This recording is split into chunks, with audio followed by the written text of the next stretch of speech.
Pemirsa, kaum muda menjadi penentu dalam Pilpres 2024 mendatang. Jumlahnya diperkirakan mencapai 60% pemilih.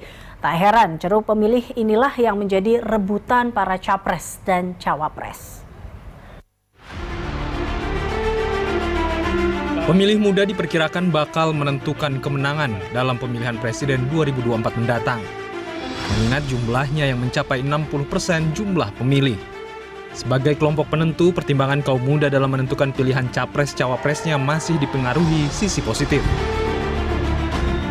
Hal ini lantaran anak-anak muda memiliki pemikiran yang kritis.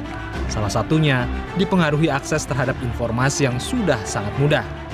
Dengan begitu, mereka bisa mencari tahu rekam jejak para capres dan cawapresnya. Ceruk suara kaum muda inilah yang menjadi lahan untuk digarap oleh masing-masing capres-cawapres demi meraup suara pada hari pencoblosan nanti. Lalu apa strategi para capres dan cawapres demi bisa meraih simpati para kaum muda ini?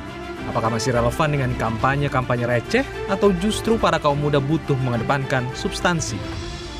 Tim Liputan, The Universe.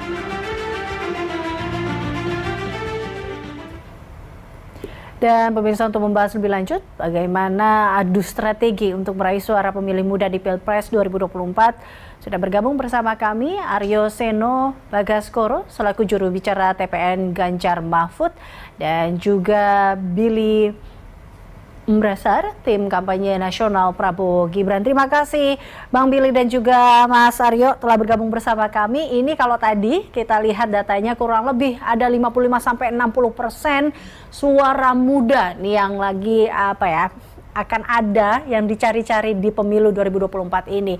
Kalau dari Mas Aryo dan juga Bang Billy melihat suara muda ini bagaimana? Ini kan dua-duanya menjadi, suara muda ini menjadi titik fokus yang selalu digaungkan oleh masing-masing capres, cawapres.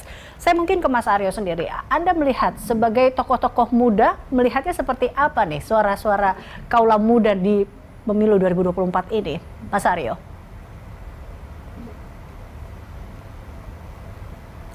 Mas Aryo, kita nampaknya audio masih di mute.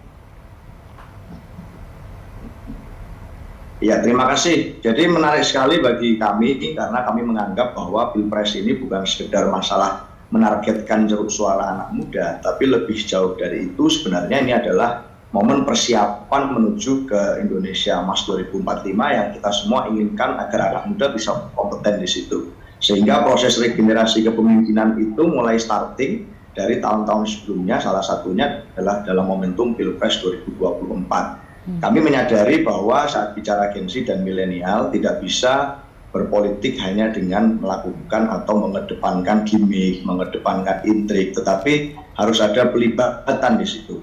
Harus ada gerakan-gerakan yang sifatnya menampilkan gagasan.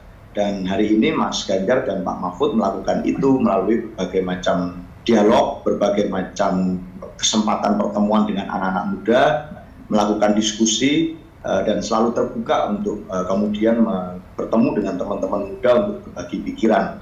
Di saat yang sama, bahkan sebelum menjadi nantinya misalnya menjadi presiden, tapi hari ini pun pada saat menyusun tim pemenangan Ganjar Mahfud jauh-jauh hari menyiapkan namanya tim pemenangan muda di bawah tim pemenangan nasional yang ini isinya adalah anak-anak muda yang ikut serta merancang dan mendesain pola kampanye kreatif Pak Ganjar dan Pak Mahfud nanti setelah masa kampanye dimulai. Jadi pelibatan itu sudah dilakukan bahkan sejak sekarang, tidak hanya berangan-angan nanti misalnya setelah dilantik menjadi presiden. Saya rasa itu enggak. Oke, kalau itu dari Mas Ari. Kalau dari Bang Billy sendiri melihatnya seperti apa? Ini kan kalau kita lihat suara pemilu 2024 lebih didominasi oleh darah muda, dikatakan seperti itu. Betul, dan Aidem dan sedikit menambahkan pula, partisipasi pemuda itu ada dua, partisipasi politik dan partisipasi pembangunan. Dan sebagai anggota dari tim yang mendesain hal tersebut, saya selalu mengingatkan bahwa partisipasi pemuda ini bukan hanya partisipasi politik, yaitu memilih dan dipilih, ya, melihat mereka sebagai elektoral, atau melihat mereka sebagai alat untuk memperengkuh suara. Tidak, tetapi juga partisipasi pembangunan, bagaimana desain program kerja dari Prabowo dan Gibran ini ditujukan untuk melibatkan mereka dalam proses pembangunan. Asta cita keduanya ya, asta cita 7 tujuan pembangunan yang diusung sebagai narasi kampanye nasional Prabowo Gibran ini, asta cita kedua Asta Cita ketiga dan Asta Cita keempat itu secara spesifik menyasar anak muda. Asta Cita kedua itu di situ menyinggung masalah lingkungan dan energi, dan kita tahu bahwa semua survei lembaga internasional mengatakan bahwa lingkungan, polusi udara, kualitas air ya itu menjadi concern dari anak muda. Asta Cita ketiga itu berhubungan dengan penciptaan SDM berkualitas, kewirausahaan, ya, ekonomi kreatif, itu semua berhubungan dengan anak muda juga, menjadi sasaran utama dari Prabowo Gibran. Dan Asta Cita keempat ini pendidikan, teknologi, kesehatan, dan juga peran pemuda menjadi prioritas dan strategi untuk ditingkatkan. Seperti kita ketahui bahwa Indeks Partisipasi Pembangunan IPP menjadi skor atau indikator untuk mengukur partisipasi pemuda, dan kita melihat skor yang ada sudah bagus. Prabowo Gibran berkomitmen untuk meningkatkannya lebih lagi IPP ini dengan cara yaitu melibatkan pemuda bukan hanya dalam perencanaan pembangunan sesuai dengan Asta Cita keempat, tetapi juga perencanaan dan partisipasi gitu. Oke, berarti artinya saya melihat baik dari Mas Aryo dan juga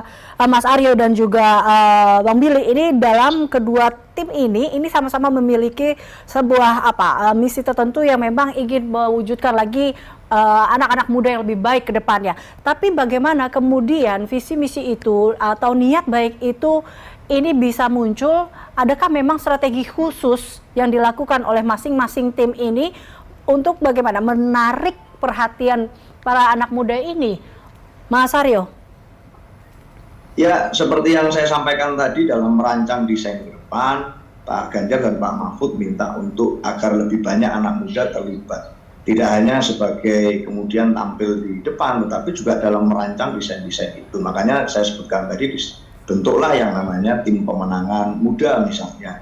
Termasuk kemudian menampilkan juru-juru bicara, menampilkan anak-anak muda yang berpotensi, itu dilamar untuk kemudian menjadi bagian dari tim pemenangan Pak Ganjar. Dan ini sudah mulai banyak anak-anak muda yang diberikan ruang untuk melakukan itu, yang sebelumnya mungkin hanya bergerak di bidangnya sendiri, baik di bidang kewirausahaan atau bidang aktivisme, tapi mulai dipanggungkan ke depan dan diberikan kesempatan untuk memberikan masukan di berbagai daerah di seluruh Indonesia. Selain itu juga tentunya dalam membuat tim ini, Pak Ganjar ingin untuk lebih banyak bisa berinteraksi dan ngobrol dengan anak-anak muda. Dalam tiap kunjungannya misalnya atau pertemuan di daerah-daerah, Pak Ganjar dan Pak Mahfud selalu menyempatkan untuk bertemu dengan anak-anak muda, berdialog tanpa sekat, tanpa kemudian disiapkan dulu, dikondisikan sebelumnya, tapi bisa langsung bertemu dan berdialog dengan mahasiswa dan seluruh anak-anak muda yang hadir dalam pertemuan-pertemuan itu. Nah, bagi kami yakin bahwa dalam membangun bangsa ke depan, bicara tentang partisipasi itu bisa jalan kalau ada proses dialog yang terjadi.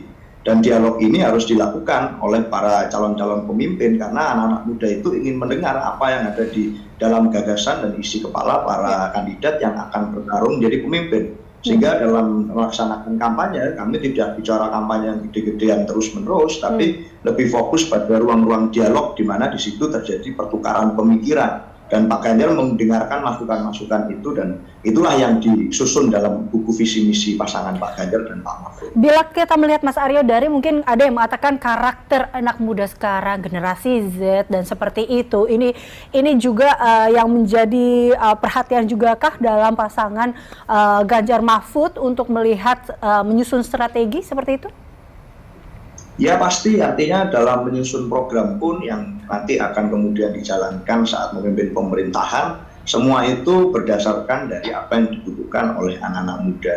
Saat bicara tentang karakter, saya sampaikan tadi bahwa karakter anak muda itu ingin banyak terlibat. Saya kira banyak anak muda yang hebat, banyak anak muda yang hari ini sudah punya kemampuan melakukan berbagai prestasi, tapi ini butuh difasilitasi, kemudian diberikan dorongan, dan kemudian diberikan ruang untuk bisa mengakses pengambilan kebijakan. Nah, itulah yang menjadi concern dari pasangan Pak Ganjar dan Pak Mahfud. Dalam program-programnya pun misalnya salah satu yang sangat progresif saya kira adalah bagaimana Pak Ganjar berkomitmen untuk menyediakan pendidikan gratis hingga ke tingkatan SMA SMK negeri di seluruh Indonesia. Hal ini menjadi kebutuhan dasar dari seluruh anak muda Indonesia. Bicara pendidikan, dan Pak Ganjar berani membuat komitmen bahwa platform itu bisa disediakan hingga ke tingkat SMA SMK. Karena dalam memutus rantai kemiskinan misalnya, yang kami pahami adalah harus ada pembagian akses pendidikan yang lebih baik bagi semuanya. Dan itulah yang mendasari salah satu program Pak Ganjar lain, misalnya tentang satu keluarga miskin, satu sarjana. Sehingga kalau SD, SMP, SMA-nya sudah gratis, semua orang bisa sekolah tanpa mikir biaya. Untuk masuk ke tahapan membantu subsidi di tingkat kuliah itu akan jadi mudah. Sehingga rekam jejak dan visi misi ini menjadi satu kesatu paduan yang tidak bisa terpisahkan. Baik. Bisa ngomong, bisa berjanji, tapi pernah melakukan ya. Nah, Pak Ganjar pernah melakukan itu sebagai gubernur, sama dengan Pak Mahfud. Oke, bagaimana dengan Prabowo Gibran, Bang Billy? Ini adakah memang strategi khusus dalam hal ini? Bagaimana menarik partisipasi kaum muda ini?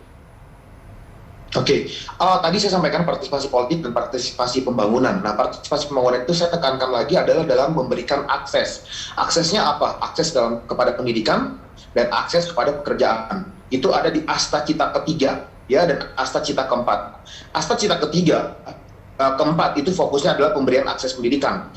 Melanjutkan, seperti kita tahu narasi Prabowo Gibran adalah melanjutkan hal-hal baik yang telah dilakukan oleh Presiden Joko Widodo seterusnya ke depan. Dan yang kita tahu pada zaman Presiden Joko Widodo itu peningkatan jumlah beasiswa LPDP. Saya penerima beasiswa LPDP dari kalangan nggak mampu. Terima kasih kepada Pak Jokowi bahwa kemudian saya bisa memperoleh akses pendidikan untuk sekolah lebih lanjut. Prabowo Gibran berkomitmen agar tidak ada satupun anak-anak muda Indonesia yang tidak mampu tetapi memiliki kemampuan intelektual memperoleh akses pendidikan. Dan itu akan dilanjutkan. Kemudian yang kedua adalah akses terhadap pekerjaan. Akses terhadap pekerjaan kita melihat kemarin ide untuk menambah permodalan buat UMKM termasuk teknologi startup, ekonomi kreatif itu akan juga diusung dan diprioritaskan oleh Pak Prabowo dan Mas Gibran. Kita melihat angka BPS sekarang itu kurang dari 20% anak muda Indonesia yang memperoleh gelar S1. Pun dari angka yang kecil tersebut itu sedikit sekali yang memperoleh akses ke pekerjaan dengan tingkat pengangguran yang sangat tinggi. Makanya injeksi baik program kewirausahaan, pelatihan vokasi, maupun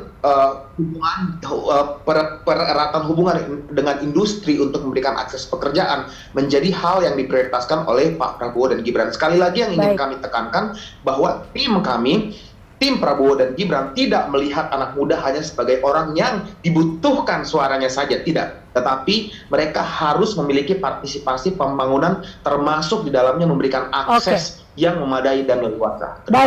Baik, Mas Aryo dan juga Bang Billy, kita akan lanjutkan perbincangan ini usai kumandang azan.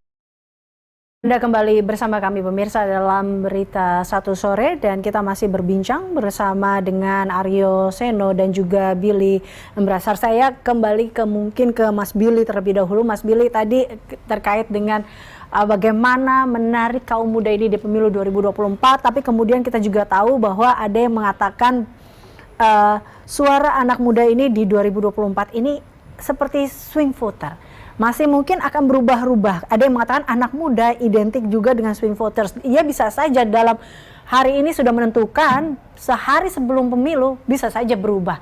Nah, ini bagaimana tentunya dari tim Prabowo Gibran memastikan, memperkuat suaranya atau suara anak muda ini untuk pemilu 2024? Yang pertama adalah ruang-ruang untuk terjadinya interaksi itu dilakukan dengan cara perubahan narasi kampanye yang berbeda. Sebelum yang dirubah dari tim kampanye saat ini adalah terjadinya interaksi yang genuine. Yang kita bisa melihat bahwa pidato-pidato yang disampaikan Pak Prabowo, Mas Gibran itu lebih singkat, lebih pendek, tetapi kemudian mereka turun dan langsung berinteraksi, menyapa dan bahkan berbisik, dan itu terjadi dialog yang sangat natural dan otentik. Nah, kemudian yang kedua adalah bagaimana suara-suara mereka itu kemudian dibungkus, dimasukkan menjadi program-program konkret yang merupakan turunan dari Asta Cita, di mana 3 dari Asta Cita yang telah saya sampaikan tadi itu menjadi prioritas kepada pemuda. Poin terakhir adalah bahwa menurut saya swing voters ini adalah bukan karena non substantif, bukan karena mood gue berubah, gue nggak suka lagi, enggak. Tetapi menurut saya anak-anak generasi Y dan generasi Z ini begitu kritikal terhadap siapa yang lebih merepresentasikan kebutuhan mereka, sehingga swing voters itu bisa terjadi secara substantif dan itu kita jaga, kita maintain dengan terus komunikasi dengan mereka. Gitu. Baik, Mas Aryo, bagaimana dengan Anda untuk menghadapi tantangan-tantangan pemilih suara muda ini? Singkat saja, Mas Aryo.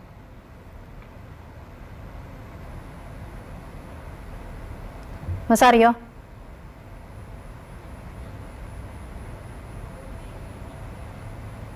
Mas Aryo?